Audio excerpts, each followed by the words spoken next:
Thanks everybody for joining in. We have Chris here to talk about some CUI myth busting.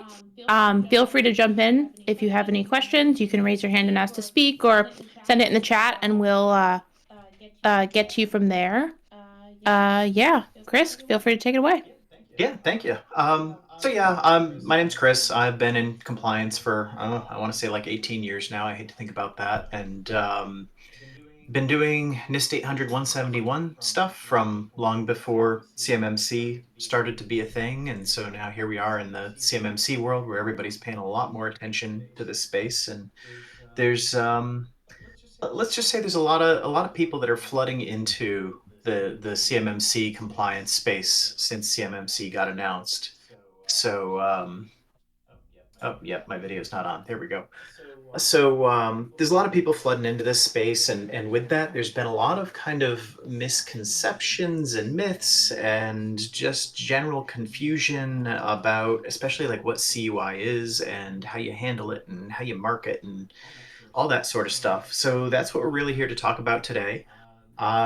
Anybody who's got questions, we can start it off. If people have questions right away, just hit me with what you got, and we can do an ask me anything here. Otherwise, I can keep rambling on here about some of the common things that I run into.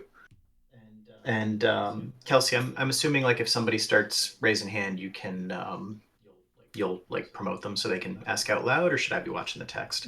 Nope, I can do that. Okay, great. Yeah. Um, all right.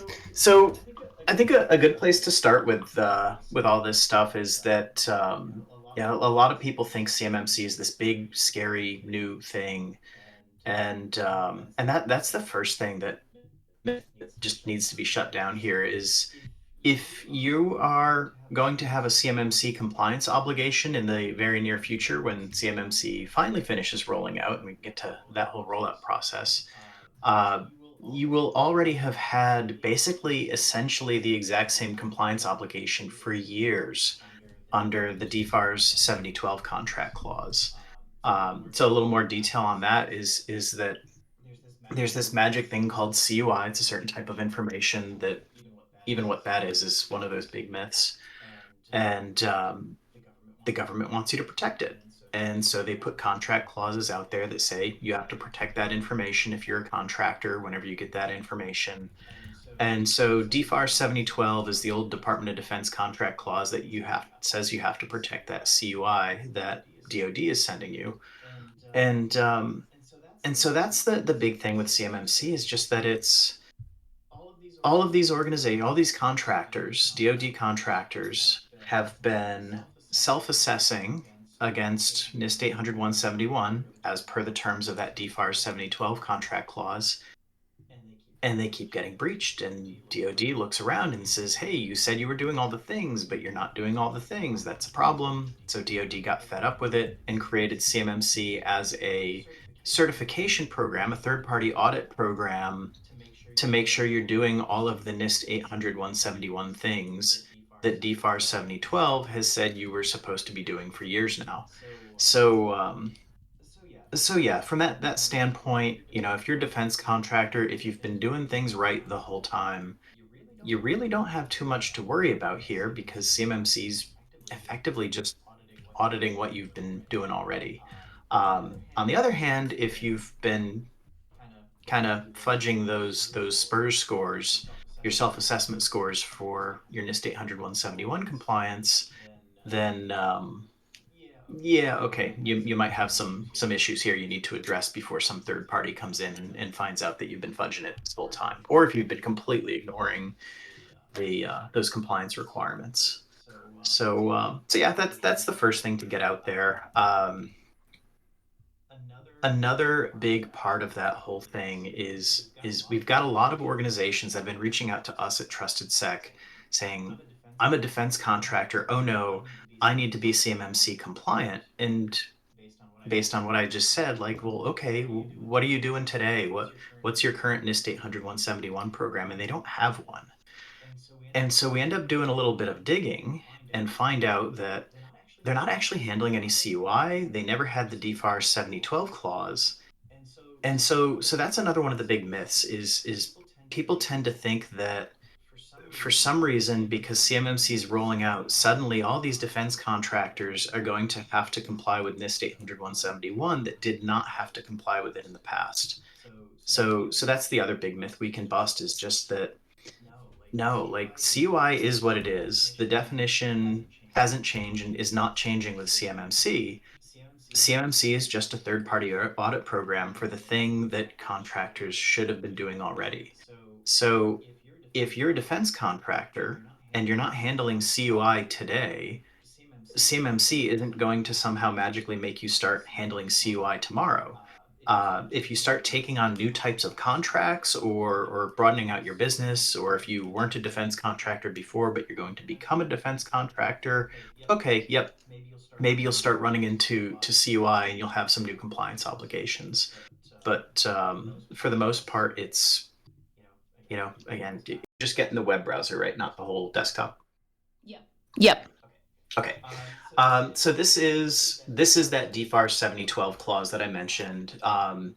The other thing, kind of side tangent, CMMC exists from the standpoint that, like, it's been written up, we know what the requirements are, but there is not a single government contract that has come out yet that has the you must be CMMC compliant clause in it. That you must be CMMC compliant clause is still working its way through the regulatory process. So there is no such thing as a legitimate CMMC contract clause today. If that is shocking and appalling to anybody and you want me to dive deeper into that, like, send a message in the chat or something. I can go into detail on that. But there are plenty of contractors that don't know any better, that saw, oh, CMMC is coming, so I better, CYA and put a clause in my contract that says you must be CMMC compliant. And no, no, that's not how any of this works. All of these clauses flow from the government down through the supply chain. Contractors should not be just throwing random CMMC clauses in there just because.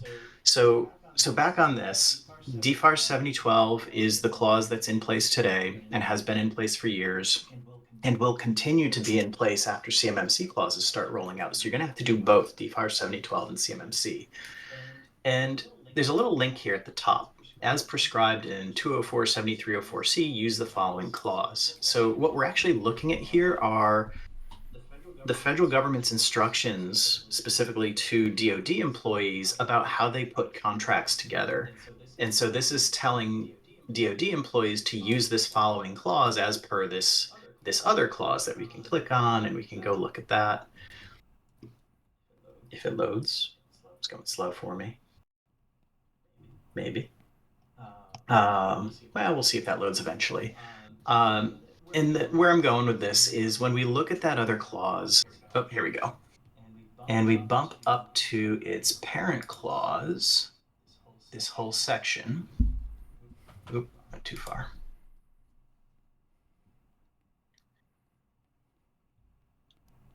This whole section starts with a statement that this subpart applies to contracts and subcontracts, requiring contractors and subcontractors to safeguard covered defense information that resides in or transits through covered contractor information systems.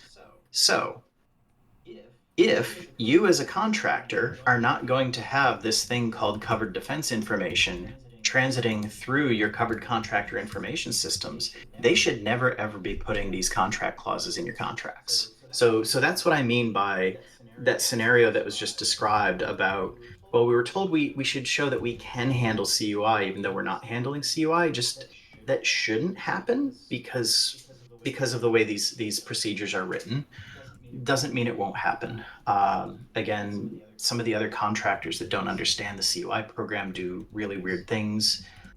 You can push back on them and say, well, wait a minute, what CUI are we handling? Why are you making us do this? Or if you're working direct as a prime contractor, reach out to the contracting officer, ask them what's up and why this is going on. Because that is a really tough thing to do, to show like we're ready to handle CUI even though we don't actually have any CUI to handle and we don't know what CUI you're going to send to us. Chris, would you mind sharing that link in chat as well? That'd be great. Yep. Thank you. So I'll put in, let's see, I'm going to stop the screen share here, and then I have to find I'm all in video mode. I'm trying to find the chat. Oh, here we go. All right, so this first link I'm putting in the chat is to DFAR 7012 itself, which is the full text of the contract clause. And then let's see if I can find a better way to link to that entire section of the, because I had it kind of hyper focused down on the just the scope section. I want to show the whole thing.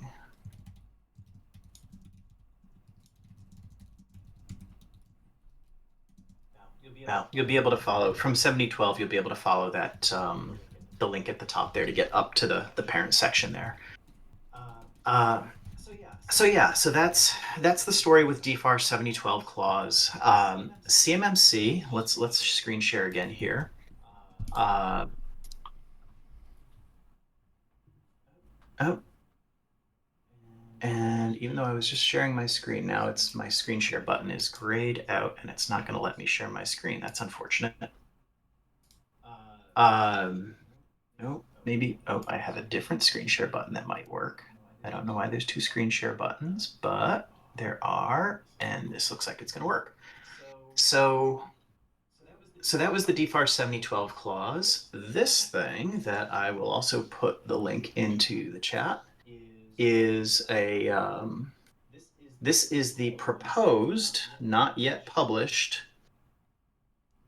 set of regulations for the CMMC contract clause. So what I said a moment ago, that CMMC exists, it's gone through the regulatory process. It is an actual federal regulation that exists out there that lays out all the requirements and everything. But there's nothing right now that says you as a contractor actually need to implement CMMC. That comes from the contracts. So this is the thing that's working its way through the Federal Register and the whole regulatory process. It's a proposed rule that says they're going to amend the DFAR's contract clauses to include a clause that says you have to do CMMC. And so there's a whole bunch of background and proposed changes and all sorts of stuff in here that we really don't care about right now. And the instructions for DoD contracting personnel, just like we were looking at for 7012, that tells them when to include these contract clauses. And same thing, like skipping through this wall of text, it tells them to put these contract clauses in only if you're going to be handling covered defense information. Covered defense information is basically a synonym for CUI, and I can show why that is in a moment. But then buried in here is this, and I think I can put a direct link. Yep, I can put a direct link to this in the chat as well. So this is the new, what is going to be, or has been proposed to be, the new DFARS 7021, not 7012. Sorry if you're dyslexic. 7021 clause that is going to say you have to do CMMC. And buried in here is a fill in the blank spot that has the required CMMC level. And part of all those procedures and everything that I just skipped past is the thing that tells DoD personnel how to decide what level you need.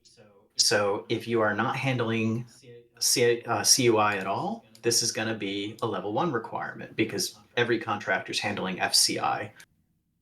If you are handling CUI, this will be either a level 2 or a level 3 requirement. So again, they should never be putting in a CMMC requirement that says level 2, level 3, do NIST 800-171 if you're not handling CUI. And then below this, it doesn't have a number yet, so it's got this placeholder 7YYY. When this gets published, they'll give it an actual number, just like 7012 and 7021. So where 7021 is for actual contracts, this is for solicitations. So when you're bidding on a contract, if it's going to require CMMC, this will be in there. And same thing, it's got the little fill in the blank spot where they put in whether you need a level 1, level 2, level 3, if your level 2 can be a self-assessment or if it has to be a third-party audit. So these are the only actual legitimate contract clauses from DoD that impart any NIST 800-171 CUI protection stuff. If you see any other weird clauses that just say like you must do CMMC, that isn't written, that doesn't have all of this huge wall of text from 7021, it's not legitimate. If it doesn't have the huge wall of text from 7012, it's not legitimate. Like these are the real contract clauses that have to be included. Both of them have down at the end, here's the subcontract part of 7021 that says if you're subcontracting, you have to include this entire clause in your subcontracts. And then same thing, if I bop back over to 7012, here I am mixing up the numbers. Same thing, if we scroll to the end, subcontracts include this clause, including this paragraph that tells you to put it in subcontracts in your subcontracts. So that's a huge thing I run into all the time is we get calls, help, I got this contract clause that says I have to do all this scary NIST, CMMC, CUI stuff, and we look at the clauses and it's like these aren't real. This is somebody in the legal department doesn't know what they're doing and just made some stuff up and stuck it in a contract. It didn't come from the federal government. So that's the source of a lot of these struggles and confusions and issues is that people are putting dumb stuff in contracts that they shouldn't be. So hopefully that answered the question. If it does turn out that yeah, you're a prime and you talk to your contract officer and the contracting officer says, yeah, we really need you to be prepared to handle mysterious unknown CUI. Yeah, okay, implement NIST 800-171 and see where you go. See if they ever send you something. Where that gets interesting is, and this gets into kind of a maybe another potential myth that I don't think most people are aware enough to realize. When you dig into the government requirements for handling CUI, and there's a whole regulation. I have all this stuff queued up in tabs. This is the regulation that governs how the government itself handles CUI, and there's a ton of stuff in here. A lot of people get a lot of myths from this because they read this and they think, oh, here's this whole CUI regulation. I have to do all these things. If you're a contractor, you do not have to do any of these things because this whole regulation only applies to the government itself. And it says that right here. This part applies to executive branch agencies that handle CUI. This part does not apply directly to non-executive branch entities. So unless you are an executive branch agency of the United States federal government, it is telling you right here that as a contractor, this does not apply to you directly. It does apply indirectly to you through incorporation into agreements. And these references go down to the things that talk about the contracts and the clauses that need to be in the contracts. So just to be clear, like if somebody starts referring you to this Part 2002 stuff, you have no obligations under Part 2002. Your obligations as a contractor come completely and solely from the text of your contracts. Things like that DFAR 7012 clause. Homeland Security has their own version of the 7012 clause that is a lot more vague and mysterious and wild than DoD. And then when it does roll out the 7021 clause for CMMC. But this can give us some useful information here. There's some good useful references in here about the CUI program that we can see where it tells. Let's see if I can find it quickly. Actually, if I search on 800-171, I should be able to find it quick. They basically 800-171 is the minimum. There's different types of CUI. Yeah, it's got 171, but it's not the thing I was looking for. This is roughly it. So when the government designates CUI, and let's pop over to the CUI list, there's all these different CUI categories. And so if you're working with DoD, you are probably working with controlled technical information, and it'll have certain banner markings. So this gets back into another kind of one of the cores of all the CUI myths is that people just do not understand what CUI is. So they think like anything and everything can be CUI, and this might be actually the biggest myth of them all. Is I get so many calls of just like, we have no idea what CUI is. This upstream contractor told us everything they send us is CUI, and it just drives me crazy because that is completely not how any of this stuff works. CUI, going back to the government-wide regulation, is information the government creates or possesses, or that an entity creates or possesses for or on behalf of the government. So if you're a contractor and you have your own proprietary whatever it is that you have designed and built or drawn or written down outside of a government contract, it can never, ever, ever be CUI because the government didn't create it, the government doesn't possess it, and you didn't create it for the government, and you don't possess it on behalf of the government. You created it on your own, and you possess it on behalf of yourself. It cannot be CUI. So your proprietary information never, ever, ever is CUI. Uh, for the most part, most contractors will be receiving CUI from the government. They'll be possessing it on behalf of the government, and that's where all these contract clauses, all this stuff comes into play. Uh, in some cases, you may create CUI on behalf of the government. The DoD may say, "Hey, you're creating this specific thing for us." Okay, that can be CUI, but that's actually fairly limited. So continuing on with this definition, though, this is the other key piece that a lot of people just don't read or don't understand.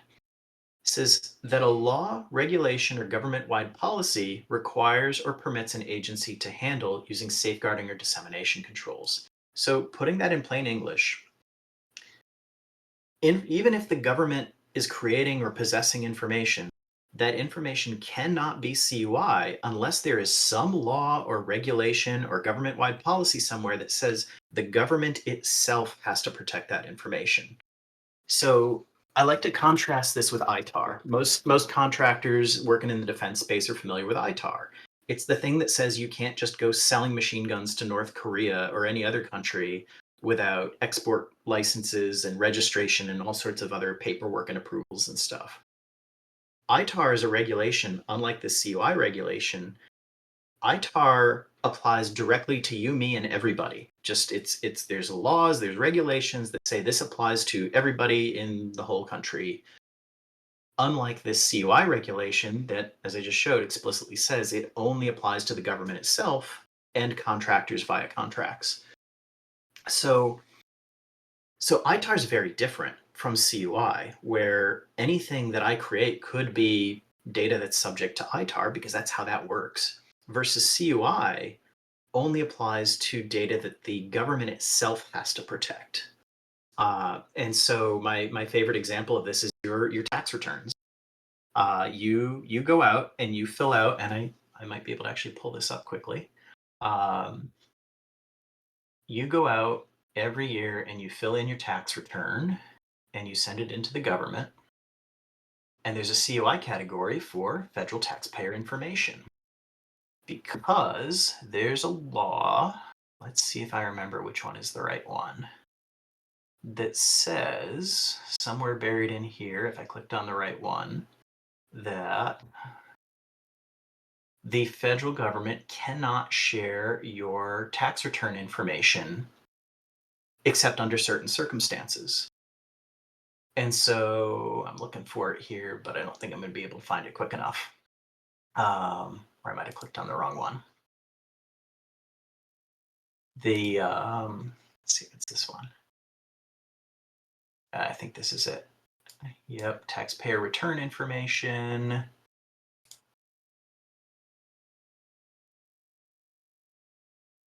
And there's all sorts of stuff in here about not open to public inspection. So this is the actual law. This is United States law that says the government has to, going back to the CUI definition here, the government has to handle your tax return using safeguarding or dissemination control. In this case, it's a dissemination control. There's a law that restricts who the federal government can release your tax return to. So your tax return becomes CUI the moment the federal government gets their hands on it. It doesn't mean it's CUI to you.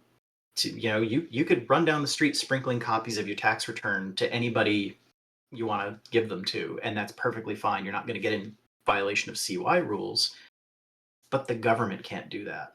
And if I were a contractor for the government and I have to do something that involves me seeing your tax return, I am now possessing your tax return on behalf of the government.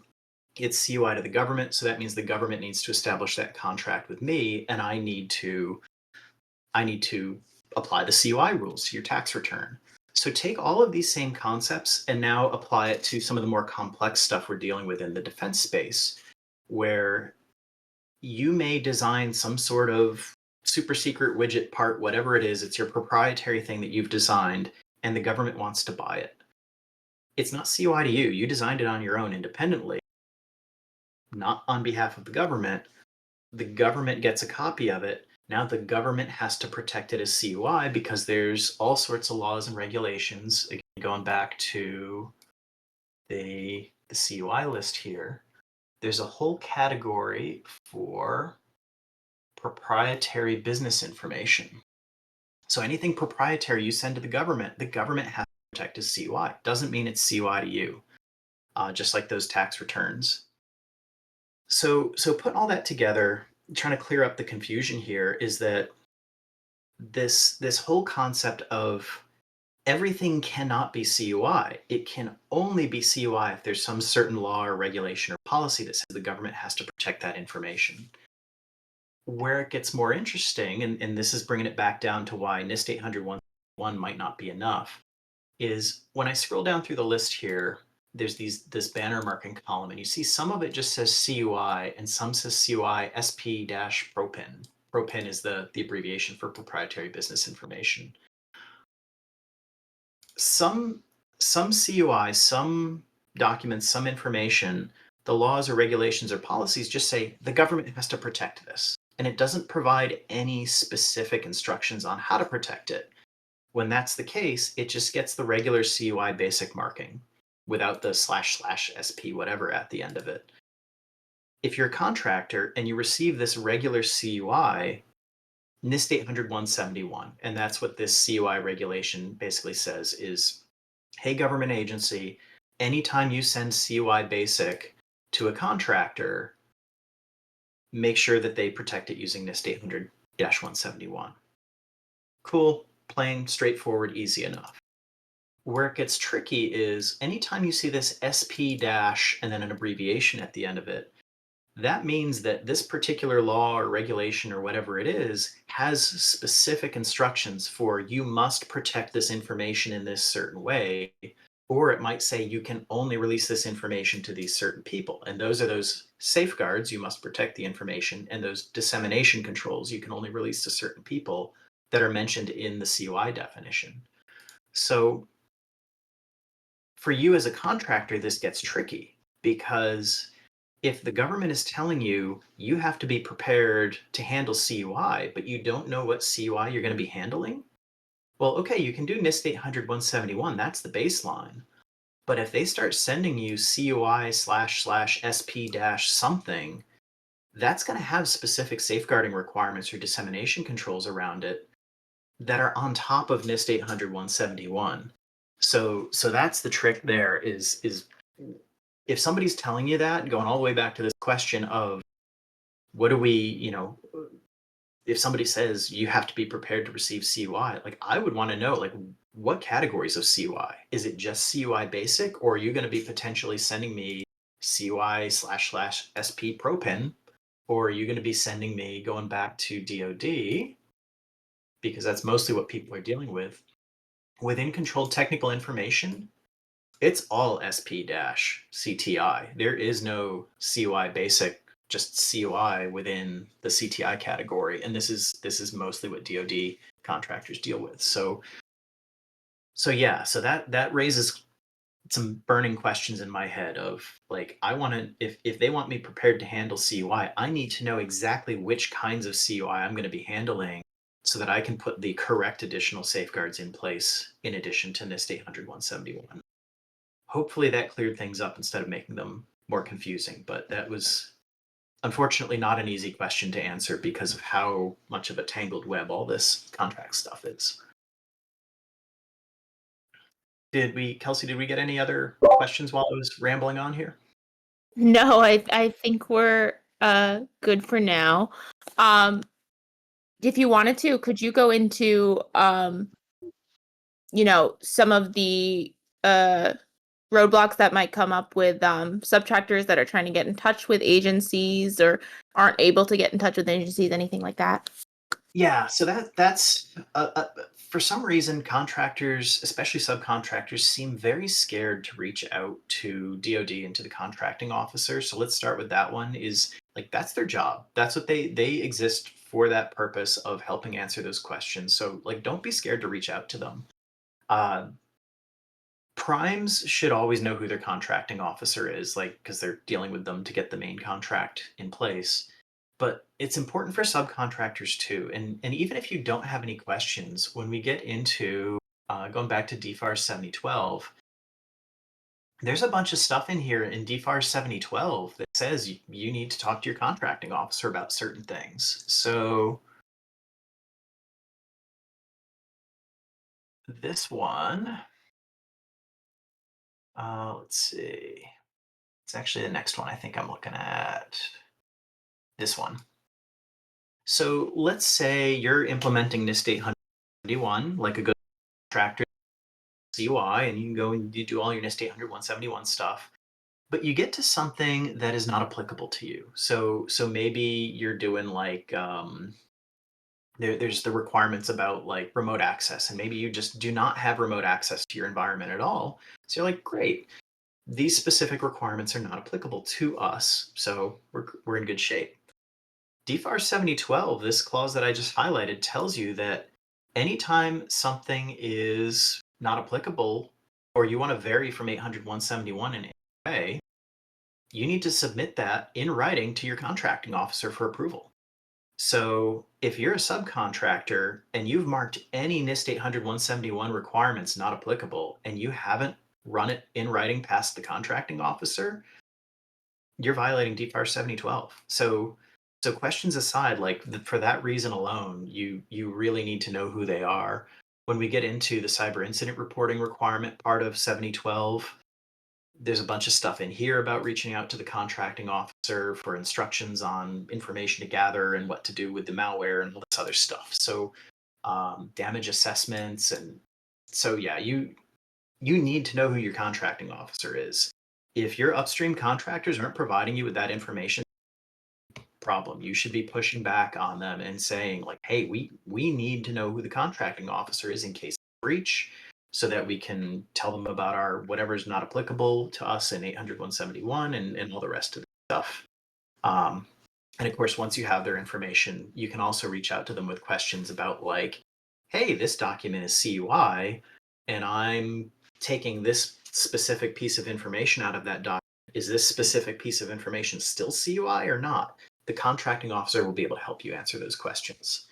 So, so yeah, that's again, it's the contractors in the middle of the supply chain that seem to be the biggest problem and source of some of the frustrations here, because they don't understand the CUI program, and they're muddying the waters. They're not passing on the information that they should. Chris, if there is a contractor who's maybe international or has some international employees, how do the standards change if they're, not US based? Yeah, so that's a great question. And it gets into some really interesting. You know what? I just stopped sharing my screen, and I wish I didn't. Let's go back.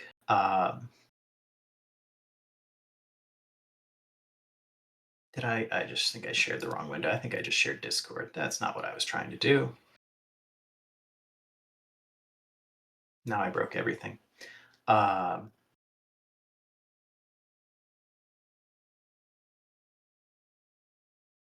there's the right window. So going back into the CUI regulations here. Let's see. Somewhere in here is a section that talks about sharing. And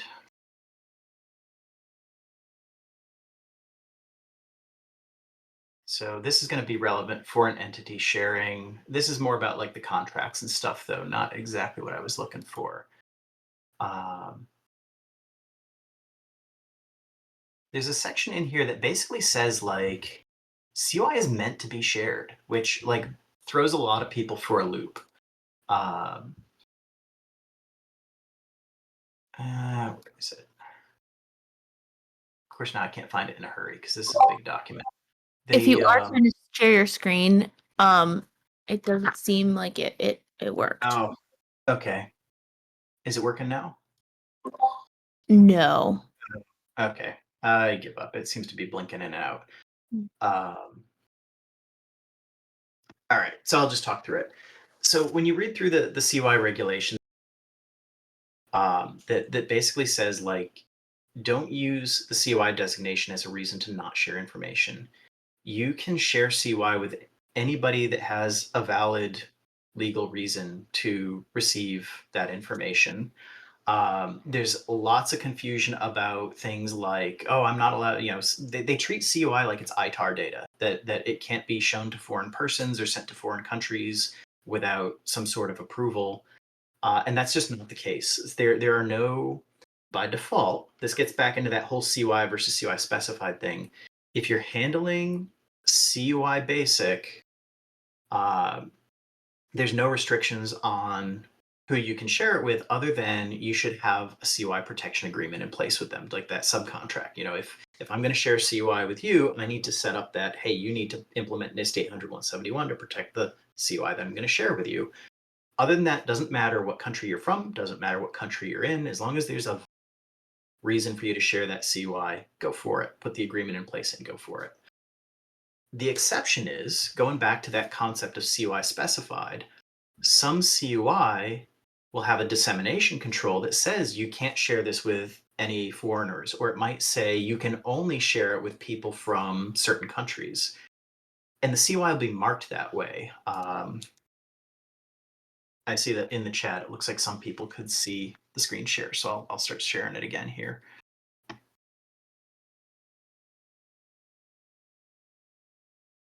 And so what we're looking at here is DoD's CUI marking guide. Hopefully you can see this. Somebody let me know if not. Yep, And good for me. okay. And so there's, and actually, you know what? I don't want the DoD one. I want NARA's one. NARA's got a better one. I think it's in their training thing.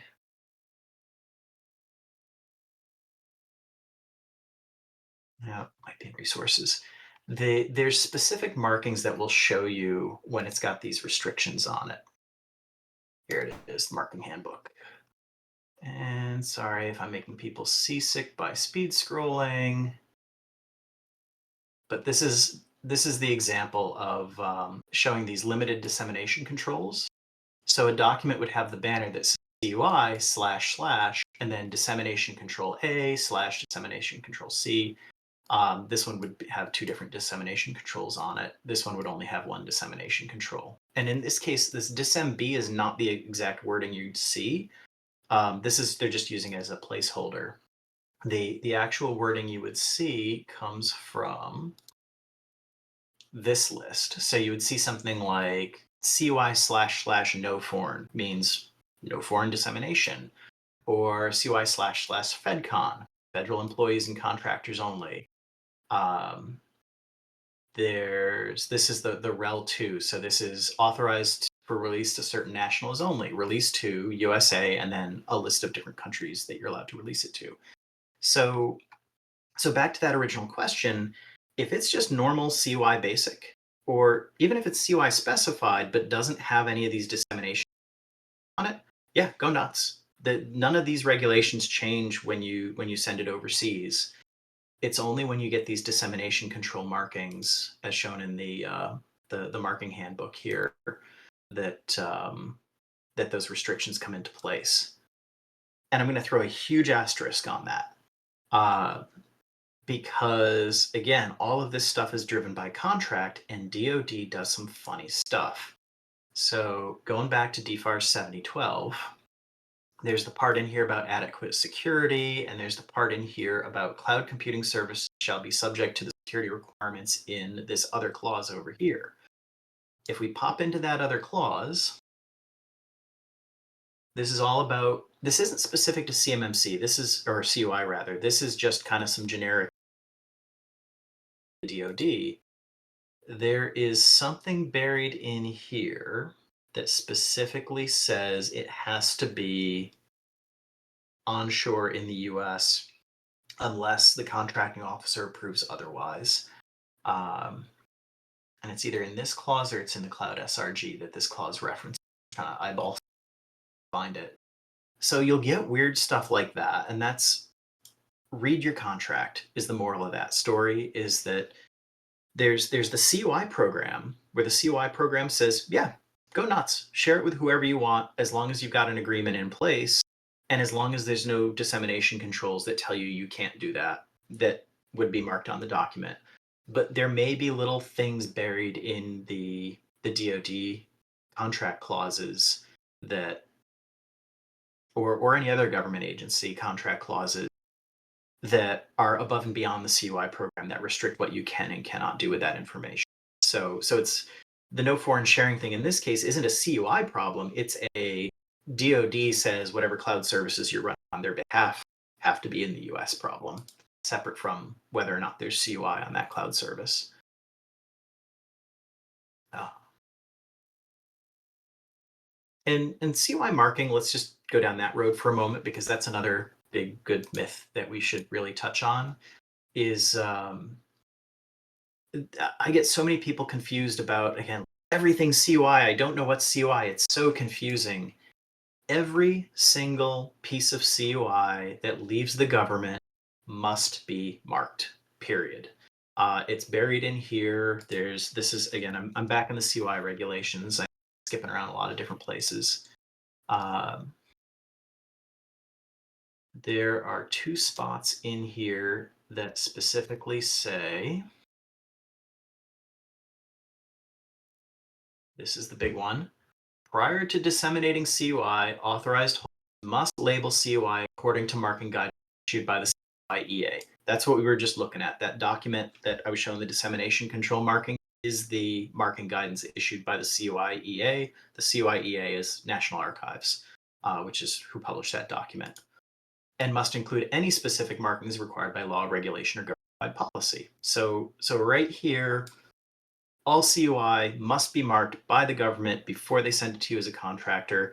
If you're a contractor and you are receiving documents that do not have the official CUI markings, it's probably not CUI. A lot of people think, it's a technical drawing, it's this, it's the other thing. If it's not marked as CUI, by default, it's not CUI. If you strongly suspect that it is CUI and that somebody forgot to mark it, you need to report that. You need to reach out again to the contract and say, hey, somebody just sent me this thing. It really looks like it's CUI to me, but it's not marked. Can you clear this up? Is it CUI or not? And if it's CUI, you need to reach out and say to whoever sent it to you and say, hey, send me a properly marked copy of this document because contracting officer just said it's CUI and this thing isn't marked and it's required to be marked. So, and there's another section in here that gets into a little bit of a tangent, but there are certain exceptions to CUI markings while it's within a government agency. And there's a part in here that specifically says that those markings are only allowed when it's inside the agency. Whenever that information gets disseminated outside the agency, all those exemptions go away. So again, just reinforcing, yeah, I'm not gonna be able to find that real quick. Just reinforcing that concept that always, always, always CUI will be marked before it leaves the government. And that gets into, well, okay, as a contractor, if I'm creating tech, I have to mark them, not unless the government tells you you have to mark them and how to mark them. The Yeah, the marking is inherently a government function. Going back to that definition of CUI, it's information the government is creating or possessing and sending to you, or you're creating it on behalf of the government. And when we dig through this CUI marking document, one of the requirements is every piece of CUI has to be marked with what agency decided it's CUI. So you as a contractor shouldn't be running around designating stuff as CUI on your own because like, what agency designated it as agency? You can't do that. So if you're supposed to mark CUI, the government's supposed to tell you, okay, this thing you're creating is CUI.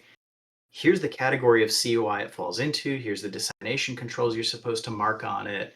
And it should carry their marking for that. They're the agency that decided it's CUI and told you to mark it as such. Not not you deciding to do this completely on your own. And then getting into the DoD version of this, DoD takes it a step further, and they have this concept of a designation indicator block, which is this thing down kind of in the bottom right corner of a document. So DoD is following the same rules as everybody else, where they have the CUI banner at the top of the document, and it says that it was DoD that designated it. But DoD says anything they release has to tell you the exact person who controls that document, who decided it's CUI, what CUI category it is. Distribution statements not related to the CUI program. That's another DoD market.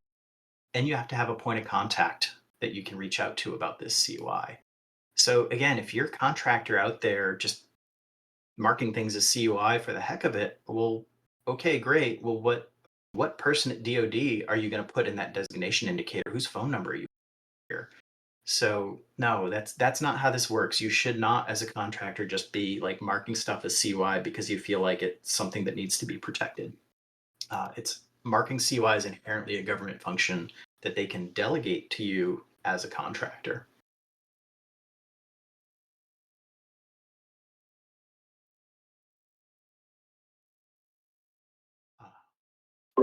Thanks, Chris. Anything else? No, and I think we're sort of at time. So thanks so much for going through all that. That was a great Okay. overview. Yep. If anybody has any questions after the fact, feel free to reach out, here on Discord. Um, Appreciate everybody joining. Thanks, Chris, for going through this. This was really great. Yeah. And I had one more, just last thought on that last topic before we drop is that Sure. kind of tying it back to that, I showed that proprietary information category a little bit earlier. And so that's kind of the weird exception here. When you look at, and I think I'm still screen sharing, when we look at DFAR 7012 and some of these other contracts, they all contain a part in them, and here's the highlighted one from 7012, that talks about to the extent practicable, the contractor shall identify and mark attributional proprietary information. This plays into that COI proprietary category that I was showing. Basically, what they're asking you to do is if you're a contractor and you're sending them proprietary information, DoD wants you to mark it so that they know, oh, hey, this is proprietary information. It's CUI to us, the government, and we have to protect it as per all that stuff I showed a little bit earlier. So in that sense, you are sort of marking something as CUI. You're showing that yeah, this is proprietary. You government need to protect it the same way they need to protect my tax returns. Uh, but that does not mean it's CUI to you as the contractor because it was your proprietary information. It was not created on behalf of the government. You're creating this information on your own, proprietary. You send it to the government. It's CUI to them. So from that perspective, that is kind of the one weird case where like you as a contractor are creating CUI, but you're making the government protect it. You can still take your own proprietary and share it with whoever the heck you want to share it with because that's you didn't create it on behalf of the government. There's no law, regulation, or government-wide policy that applies to your handling of it. It is not CUI to you. So yeah, that's just tying that up with a nice, neat little bow there for some more confusion. Great. Thank you so much. Uh, any final closing thought before we let everybody go? All right. Well, thanks everybody. Thanks so much for joining in. Appreciate it. We should have our next chat at the end of the month in July. So keep an eye out for that. And yeah, have a great rest of your Thursday.